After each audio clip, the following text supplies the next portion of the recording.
and in captivity to the exact same thing. In other words, my family, what it does is it keeps you in position, it keeps you reframed, it keeps you stuck, and it keeps you not chained down, it keeps you in captivity, it keeps you imprisoned to whatever your issue now may be. It keeps you stagnant with repetitive repetition now of growth, meaning that if you do grow, if you do increase, it's always now in the same exact identical area. This is where now we find now people now going through various different experiences in their life, and they can't find themselves coming out of the repetition. They can't find themselves coming out of what you call a perpetuated discourse that has them interlocked with time now, interchangeably, intertwinably connected to something that perhaps now have them in bondage, have them in captivity, have them now dealing with the spirit of backlash. Yeah, I'm going to preach in a little bit, but I got to lay this foundation. Great God, this is why now when a woman sees her period, can I say that? The red flag is down.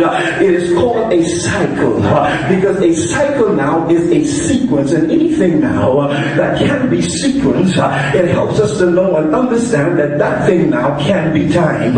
In other words, my family in Glory Garden, it means that it can be scheduled. It can be perfected by what you call a numerical order of things. And many of us, the enemy has us on a schedule. The enemy has us under the discipline of a perfected demonic schedule. And what the enemy has been doing is that he has been timing the church.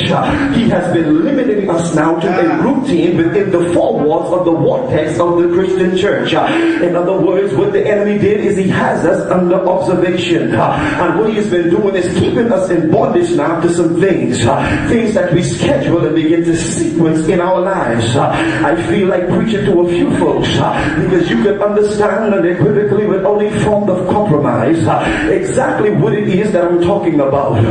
You know when you hooked up to that deadbeat Negro, exactly how it is that he holds you down, how it is that he kept you back. Let me speak to the man. You know about that bad relationship, that one lady that kept you boxed in, had your back against the wall, had you stagnant, stoic, stuck and stayed, had you messed up, had you acting like you need a checkup from the neck up, had your money acting funny, and your change acting strange, had your checkbook won't look and your credit won't let it, had your one day short. Great God, and I feel like preaching. There's somebody got to look over me. I feel the Holy Ghost. There's a few of us, we can relate to being in some bad situations, in some bad circumstance. We can relate.